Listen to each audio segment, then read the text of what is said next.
हरिओम. हा निसर्गरम्य वातावरण, हा माळ आपण पाहू शकता. हा रोड अतिशय खडतर आहे आणि या रोडचं काम अजून झालेलं नाही.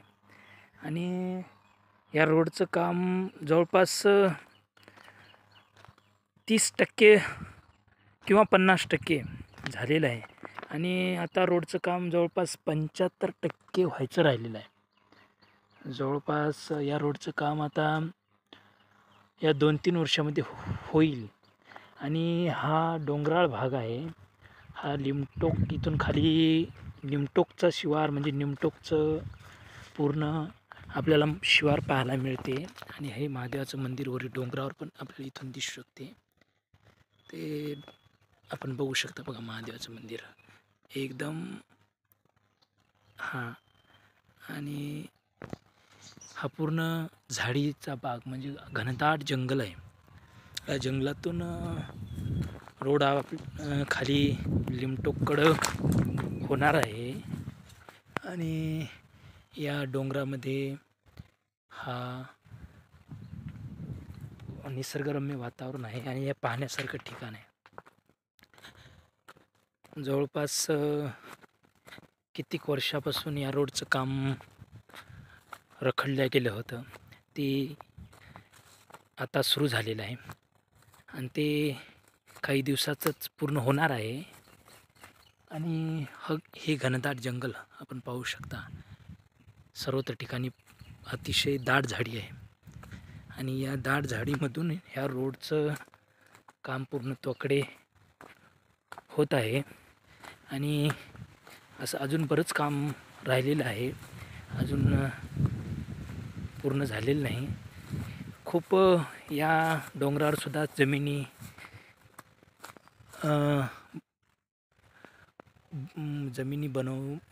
काढून, समजा हे रान काढून, माळरान काढून जमिनी बनवून बागायतदार बनवलेले आहेत बऱ्याच शेतकऱ्यांनी.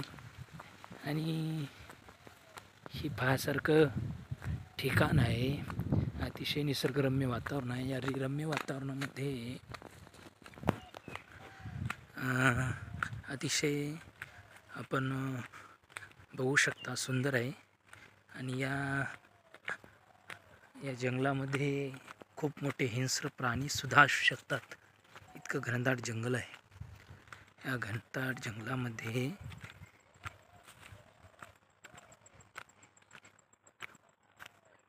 शेतकरी राबतात. इथून पाहिले तर शेती खाली बऱ्याच शेतकऱ्याच्या शेती आहेत. आणि इथून इकडं पाहू शकता, हे डोंगर अतिशय सुंदर आहे.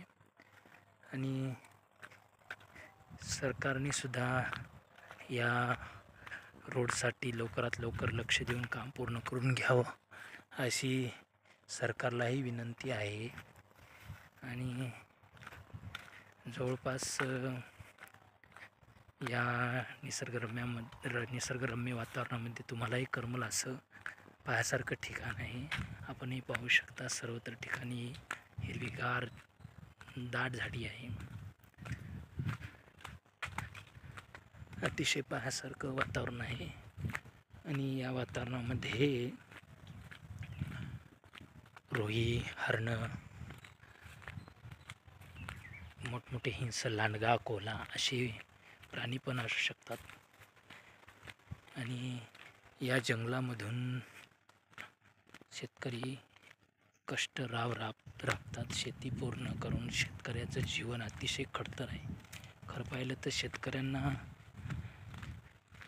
बऱ्याच सुविधेच्या माध्यमातून सरकार देते अनुदान, पण आजही शेतकऱ्याकडे सरकारनं लक्ष दिलं पाहिजेत. अजूनही शेतकऱ्यांना पाहिजे तशी मुबलक सुविधा उपलब्ध करून दिली पाहिजेत. शेतकऱ्यांना देसाल तितकं कमी आहे, कारण शेतकरी हा अतिशय कष्टाळू आहे. स्वतः कष्ट करतो, घाम गाळतो त्या शेतीमध्ये, आणि त्याच्या कष्टाला फळ मिळालं पाहिजेत. त्याच्या सोयाबीनला भाव आला पाहिजेत, त्याचा कापूसाला भाव मिळाला पाहिजेत, त्याच्या प्रत्येक पिकाला भाव मिळाला पाहिजे. त्यांना आपण त्यांच्या हक्काचा हक मोबदला आपण त्यांना दिला पाहिजे. कारण कष्ट इतका करतो शेतकरी. सकाळी 4 वाजल्यापासून उठल्यापासून ते गाईची शेण काढत, बैला वासराचं शेळी ढोर चारा पाणी हे सर्व सांभाळून, शेती सांभाळून, तो घर सांभाळून सगळ्या गोष्टी आपल्यासाठी धान्य बनवतो. कारण आपण मार्केटमध्ये जे खातो घेऊन भाजीपाला धान्य बनवतात ते शेतकरी बनवतात.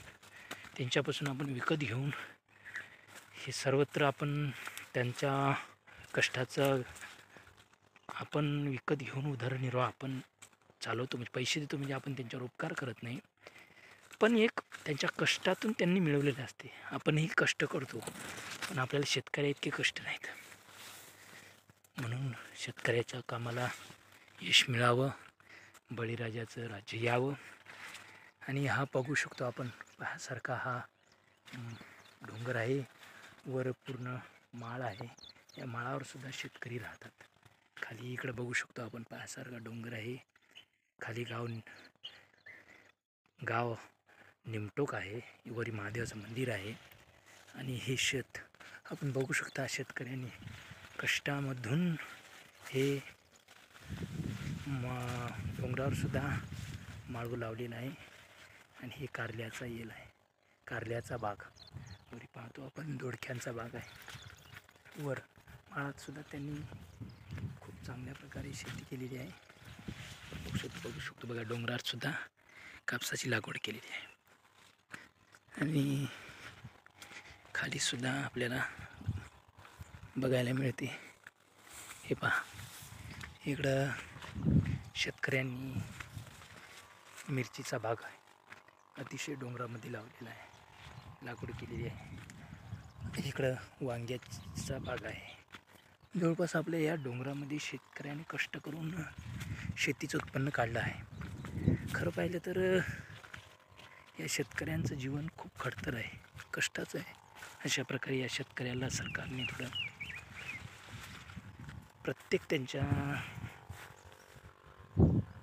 कष्टाला फळ द्यावं. बघू शकतो आपण वर वाखाड आहे, डोंगरात सुद्धा शेतकरी राहतात. हे वरून दिसते आपल्याला आखाडा आहे, तो तिथेच शेतकरी राहतात. हे पहा, हे पूर्ण डोंगरामधून शेतीचं उत्पन्न. हे हळद अतिशय डोंगर माळालाच आहे, आपण बघू शकतो.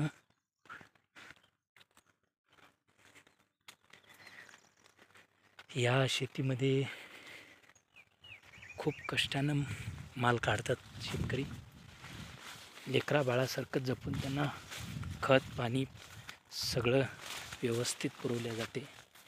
आणि आपण बघू शकतो इकडं सुद्धा एक घर आहे, हे सुद्धा माळामध्येच वास्तव्याला राहतात. खरं पाहिलं तर यांना कुठली सुविधा, लाईट, सगळ्या गोष्टी, पाणी हे सगळं उपलब्ध करून देणं अतिशय महत्त्वाचं आहे. सगळ्या सुविधा उपलब्ध करून देणं महत्त्वाचं आहे. जवळपास सगळ्या सुविधा हा माळ अतिशय त्यांना हे बाई. वर इथे पण एक झोपडं आहे, इकडे पण कोणीतरी राहतो आहे. म्हणजे माळानं हे शेतकरी राहतात आणि माळानं राहून कष्ट करतात. गुरं ढोरं वासरं सगळं सांभाळून शेती करतात. म्हणून सरकारने त्यांना योग्य तो न्याय मिळवून द्यावा, शेतकऱ्यांना योग्य तो मालाला भाव द्यावा, शेतकऱ्यांना योग्य ती सुविधा द्यावी, शेतकऱ्यांना योग्य ते शेताला खतं बियाणे व्यवस्थित योग्य दरात द्यावे. होईल तेवढं शेतकऱ्यांना मदत होईल तेवढी करावी, अशी सरकारना आमची हात जोडून विनंती आहे. हे पहा, इकडं पण आखाडा बघू शकतो आपण. अशा प्रकारे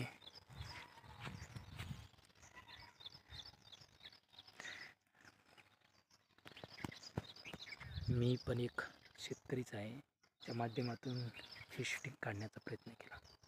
हरि ओम.